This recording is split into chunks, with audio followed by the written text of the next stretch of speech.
Good morning, Bloomington High. I'm Adam, and this is Emily, and we're here with today's news. Today's top story. Female student complains about the dress code, how it infringes on her freedom of expression. Should students be allowed to wear what they want? Do pink socks actually disturb the educational environment? The school board declines to comment, but today we have an expert on freedom of expression, John Friedman. Americans have the right to express their views. My body is a billboard for my message, and so is theirs. When the school tries to silence our voices, it's not enough. We need freedom!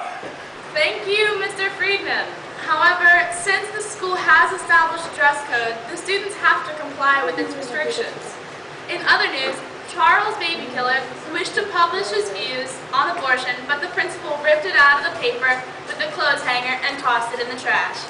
Babykiller thought this was a large violation of the freedom of the press, but stated in Hazelwood versus Kullmeyer, since the newspaper is affiliated with the school, the principal claims the right to censorship for the educational purposes. Back to you, Adam. This morning, chants could be heard outside the school as students protested the rising lunch prices. Since last month's rise of milk prices by 75%, here's our special correspondent, LJ. I was on public property and well within the law protesting these prices. The administration is out of control, and I'm going to put a stop to it by practicing my freedom of speech. I understand that you are furious, but did you take in consideration time, place, and manner when you were protesting? Yes, I was on school grounds in the middle of the day, and I was spreading my message through handing out pamphlets. But do you really think that protesting during class time was the appropriate approach? Fuck that. I can protest anytime I want. Well, thank you, Kevin, for that interesting explanation. Back to you, Adam and Emily. Last week's Ultimate Frisbee Championship, Jason the Matador Allen was arrested after streaking across the field at halftime. Allen, who was claiming public nudity was well within his First Amendment rights, has drawn a lawsuit against the state. Government officials released a statement claiming Allen's arrest was in the interest of public health and safety.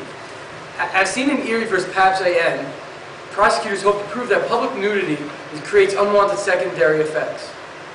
In breaking news, the principal claimed that Mr. Goldstein of the math department is getting a little too friendly with some of his students.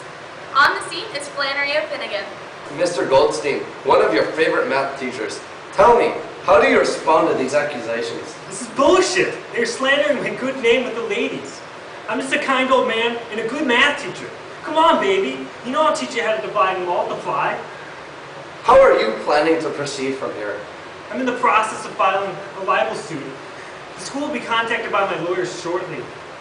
And to the students, I'll be right back in the classroom as soon as possible. You'll see my smiling face and my lingering eyes.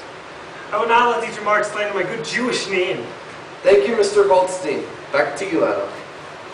Outside of school, a group called the Popo Haters walked around the college mall, wearing "Fuck the Police" sweatshirts. Thanks to Cohen vs. California, such expressions of free speech like curse words on a sweatshirt are considered protected under the First Amendment. However, they were overstepping the bounds of freedom by, as the landmark case of Pruneyard Shopping Center versus Robbins, states could extend the free speech protection to the shopping centers. Though Indiana holds no statute giving free speech rights at public shopping centers, since the college mall is a privately owned shopping center, the group was arrested and charged with trespassing and disturbing the peace. Finally, earlier this morning, Hunter Kempton was expelled from school after practicing controversial dance moves during class times. We leave you here today with a clip from his MySpace of the controversial dancing. Thank you. You stay classy, Bloomington.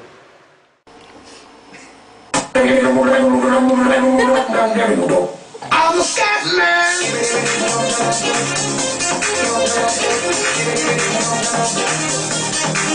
I'm a scat man.